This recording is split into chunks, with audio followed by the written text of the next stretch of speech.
सभी दोस्तों का संस्कृत क्लासेज में हार्दिक स्वागत है। जैसा कि आप सबको पता है, अनुवाद प्रकरण चल रहा है। अनुवाद प्रकरण के तहत कुछ नियमों का अध्ययन हमने पिछले वीडियो में कर लिया है। शेष बचे हुए नियमों का अध्ययन आज इस वीडियो में करेंगे। साथियों, अनुवाद प्रकरण जैसा कि पहले भी बताया है, काफ़ी महत्वपूर्ण टॉपिक है। इसी टॉपिक के इर्द गिर्द अशुद्धि संशोधन, कारक प्रकरण, वाच्य परिवर्तन इत्यादि होते हैं। तो आइए बचे हुए शेष नियमों का आज हम अध्ययन करें। उससे पहले जितने भी नए साथी हैं, चैनल को सब्सक्राइब ज़रूर कर लें। वह सभी साथी लाइक व शेयर ज़रूर करें। तो आइए प्रारंभ करते हैं। अगला नियम, जब वाक्य में दो या दो से अधिक कर्ता चय से संयुक्त होते हैं तो वाक्य की क्रिया कर्ता के सम्मिलित वचन के अनुसार रखी जाती है। एक बार पुनः देखिए, जब वाक्य में दो या दो से अधिक कर्ता, यानी किसी भी वाक्य में कर्ता दो से अधिक हो और वो च से जुड़े हुए हों, तो वाक्य की जो क्रिया है वो कर्ता के सम्मिलित वचन के अनुसार ही आएगी। अर्थात जो कर्ता का सम्मिलित वचन है उसके अनुसार ही क्रिया रखी जाती है। देखिए उदाहरण, जैसे राम है, लक्ष्मण है, च वनम गच्छत। राम है, लक्ष्मण है, च वनम गच्छत। राम है, लक्ष्मण है, दो व्यक्ति हुए, अर्थात द्विवचन में कर्ता हो गए। तो हमारी जो क्रिया है, वाक्य की जो क्रिया है, वह भी द्विवचन में आई है। गच्छत, राम है, लक्ष्मण है, द्विवचन, क्रिया भी द्विवचन। राम है, सीता, च लक्ष्मण है, च वनम गच्छन्ति। राम है, सीता, लक्ष्मण है, कर्ता बहुवचन में है, क्योंकि दो के लिए द्विवचन और दो से अधिक यानी तीन या तीन से अधिक के लिए बहुवचन। तो यहाँ राम, सीता और लक्ष्मण तीनों मिलके बहुवचन में हो गए, अतः क्रिया भी वाक्य की गच्छन्ति आई है। चूँकि ये तीनों ही कर्ता प्रथम पुरुष के हैं, इसलिए क्रिया भी प्रथम पुरुष की आएगी। तो उम्मीद करता हूँ ये नियम अच्छे से समझ में आ गया होगा। एक बार पुनः मैं आपको बता दूँ कि जो हमारा कर्ता है, जितने कर्ता हैं उनके अनुसार, उनकी संख्या के अनुसार, अगर दो कर्ता हैं प्रथम पुरुष के तो द्विवचन की क्रिया आएगी। अगर प्रथम पुरुष के दो से अधिक यानी तीन या तीन से अधिक कर्ता है तो क्रिया बहुवचन की आएगी। प्रारंभ करते हैं अगला नियम। प्रारंभ करते हैं अगला नियम, जब वाक्य में एक से अधिक एक वचनांत कर्ता हो और परस्पर वा से जुड़े हो तो क्रिया एक वचन में रखी जाती है। एक बार पुनः देखिए, जब वाक्य में एक से अधिक एक वचनांत कर्ता हो और परस्पर वो वा से जुड़े हो, वा का मतलब होता है अथवा, तो क्रिया एक वचन में रखी जाती है। जैसे सुनीता दमयंती व गच्छति। सुनीता अथवा दमयंती जा रही है या जाती है। यानी यहाँ दोनों में से एक जा रही है, क्योंकि वाक्य वा से जुड़ा है, अतः क्रिया एक वचन में गच्छति आई। सीता गीता वा रमा वा गच्छति। सीता अथवा गीता अथवा रमा जाती है। यह कर्ता वाक्य में 3 है, लेकिन चूंकि वा से जुड़े हैं और वा का अर्थ है अथवा, अर्थात तीनों में से एक जा रही है, तो क्रिया नियम के अनुसार एक वचन में गच्छति आई है। अतः जब भी वाक्य में एक वचनांत कर्ता हो और वो वा से जुड़े हो तो क्रिया हमेशा एक वचन में ही आएगी, जैसा कि इन उदाहरणों में आ रही है। आइए शुरू करते हैं अगला नियम। जब वाक्य में एक से अधिक कर्ता परस्पर वा से जुड़े हो और वे कर्ता भिन्न भिन्न वचनों में हों, तब क्रिया सबसे समीपस्थ कर्ता के वचन के अनुसार होती है।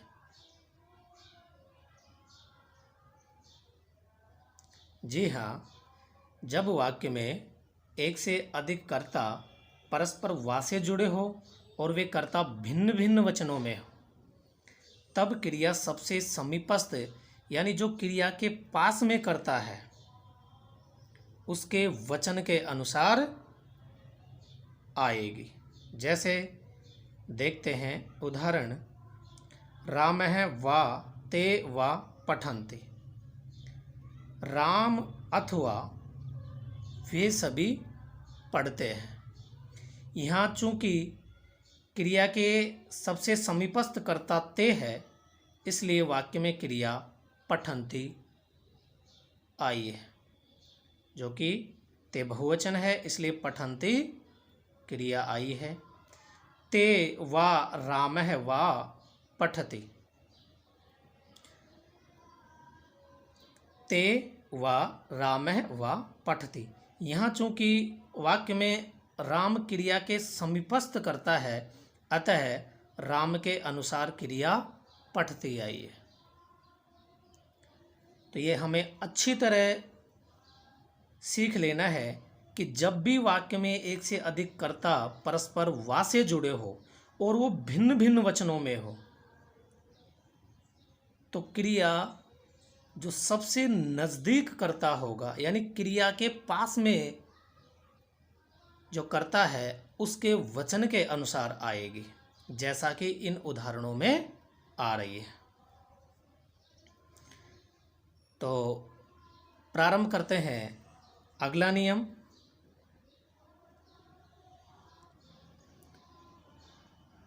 यदि वाक्य में प्रथम, मध्यम तथा उत्तम तीनों पुरुषों के कर्ता च से परस्पर संयुक्त हो, अर्थात जुड़े हुए हों, तो क्रिया उत्तम पुरुष में होती है। बहुत ही महत्वपूर्ण नियम है। यदि वाक्य में तीनों पुरुषों के कर्ता च से जुड़े हो तो क्रिया उत्तम पुरुष में ही आएगी। तो क्रिया उत्तम पुरुष में आती है। जैसे उदाहरण देखते हैं, राम है त्वम च अहम च पठामः। राम, तुम और मैं पढ़ते हैं।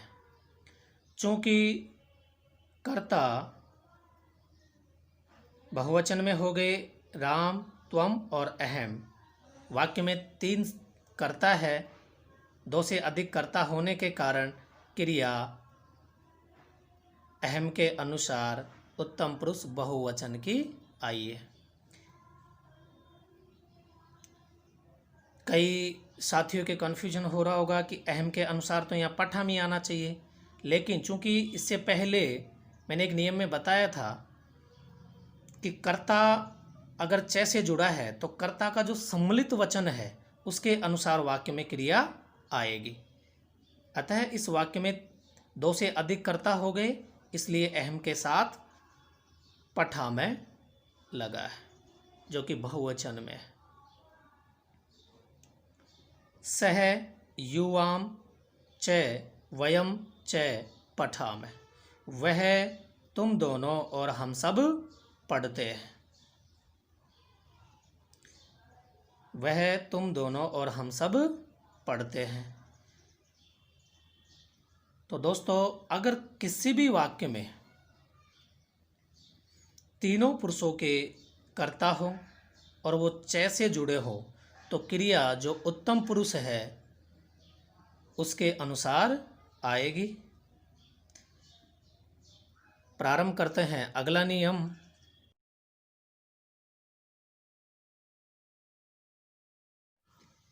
यदि वाक्य में प्रथम पुरुष तथा उत्तम पुरुष का कर्ता अथवा मध्यम पुरुष एवं उत्तम पुरुष का कर्ता च से जुड़ा हो तो क्रिया उत्तम पुरुष में होती है।